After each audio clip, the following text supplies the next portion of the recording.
Extinction Rebellion, along with a number of other groups, have mounted the first 4 days of action in central London.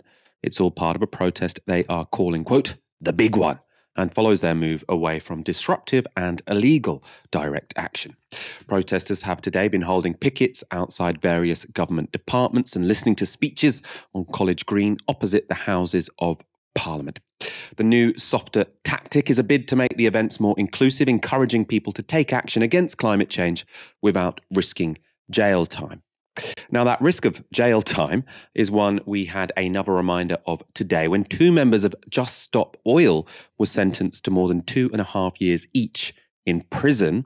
Morgan Troland and Marcus Decker scaled the Dartford Bridge using ropes and other climbing equipment.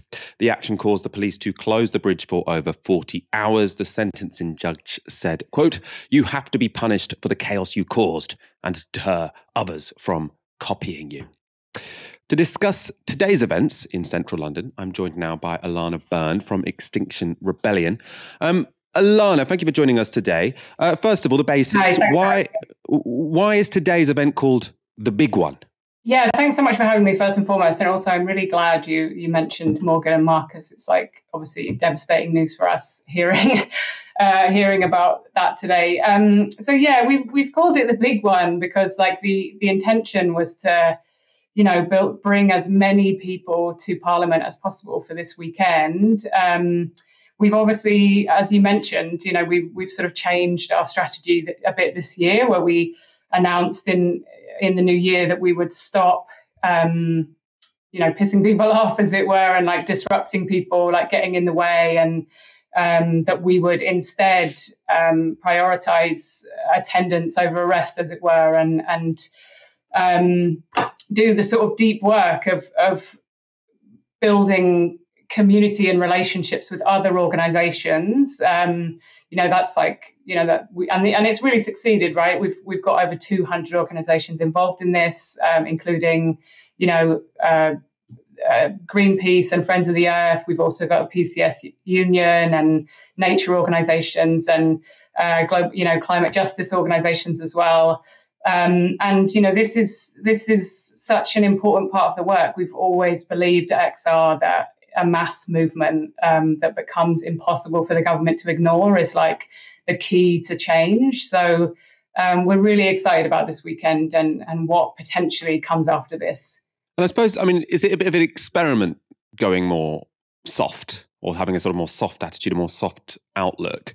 And also, what are you counting as success here? So say we get to mid next week and you've had your weekend of action in central London, but no one in the media has sort of taken much interest. They're saying, oh, this is, there's nothing controversial here to say. The reason this gets on Talk Radio and Talk TV and all of these shows normally is because they want to have this huge debate about whether or not it's okay to block a road or whether or not it's okay to throw some paint on a snooker table.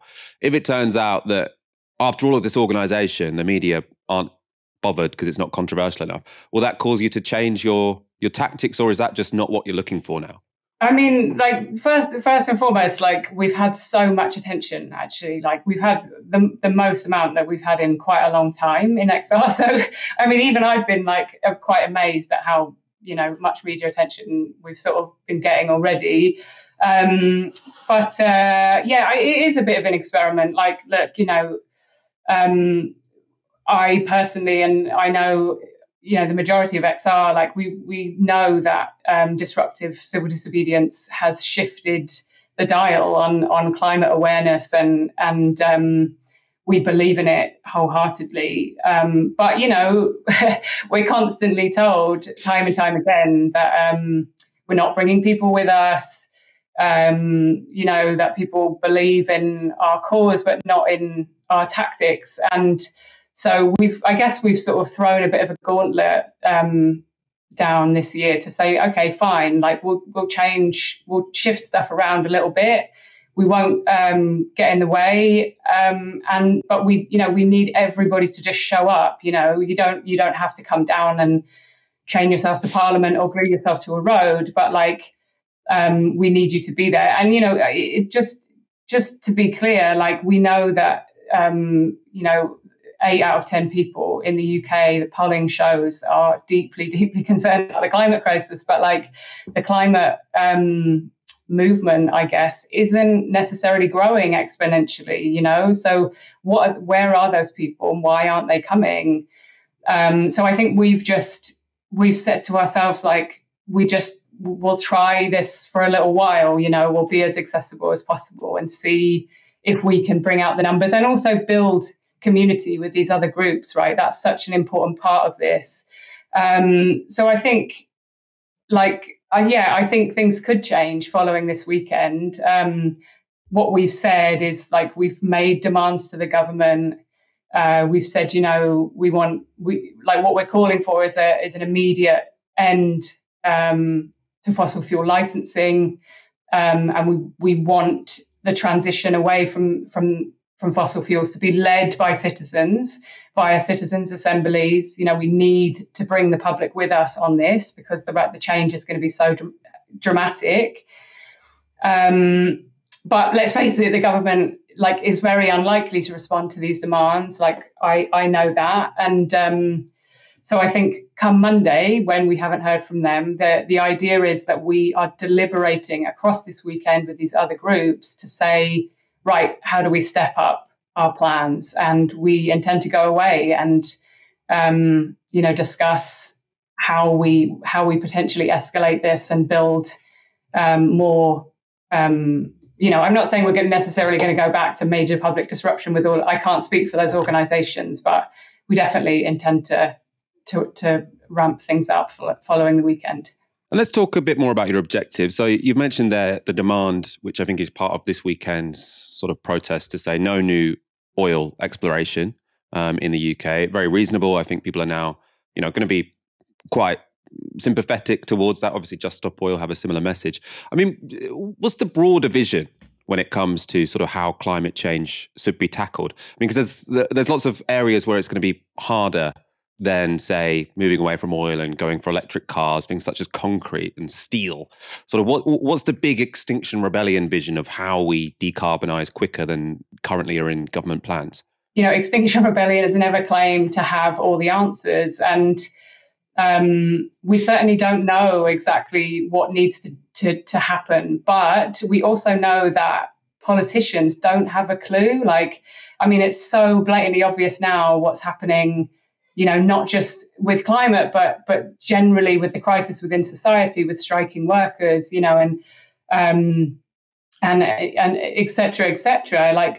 This government doesn't have any plan to get us out of the mess we're in. So what we really believe in is that, ordinary people like all of us, we're way ahead of politicians on what, needs to happen. So a citizens' assembly, is selected like a jury. It represents the diversity of the country. It brings people together to, and they're given expert knowledge and information about the climate crisis, and we decide as the general public what needs to happen and how we transition away from fossil fuels. That, for me, is hugely visionary, because we need to, we're living in a divided time. We're living in a divided society, and people need to come together. When people sit around a table, it does, despite having completely different opinions on various things, they can find common ground when they do that. So honestly, I believe, citizen-led mechanisms and deliberative democracy is the best chance that we have.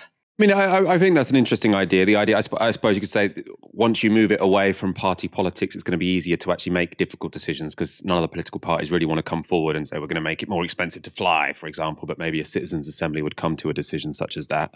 I suppose I want to know just a bit more about your sort of analysis of UK government policy, because what I think lots of people respond to Extinction Rebellion now at the moment, or people who are a bit more enlightened than the people who just say, who cares about climate change, it's all China's fault, are people who say, look, you're not actually taking on board some of the progress that the government has made, and maybe we are moving in a better direction than is made out.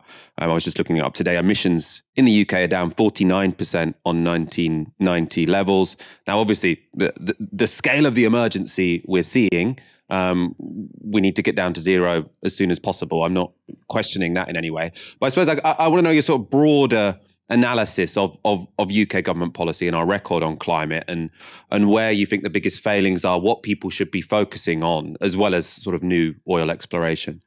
I actually think, the government is working it's moving in the opposite direction in terms of, oil exploration in the North Sea and coal mines in the north.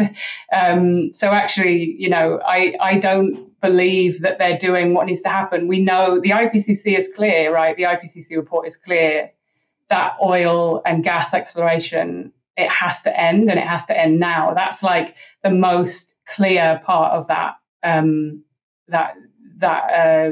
those papers. It's like before we start making things better, we have to stop the harm and stop the problem, and that is number one, is to stop drilling for oil and gas. So the government is ignoring that, and so are governments globally. So yeah, first and foremost, that's it really for me. Anyone who's watching this and thinking, I want to get involved in the big one, and what do? They just go down to central London this weekend? Look, yeah, and I was just going to say, like, loads of your listeners, I'm sure, like, many, I'm sure, live in London, and it just come down. Like, even if you've never been to an XR protest before, like, you don't necessarily see yourself as an XR protester. Like, this isn't just about XR anymore. Like, there's so many organizations involved in this fight, and just come down and chat to people. Like, you'll enjoy it, and yeah, so you're all welcome. Alanna Byrne, thank you so much for your time and for joining us this evening. We really do appreciate it.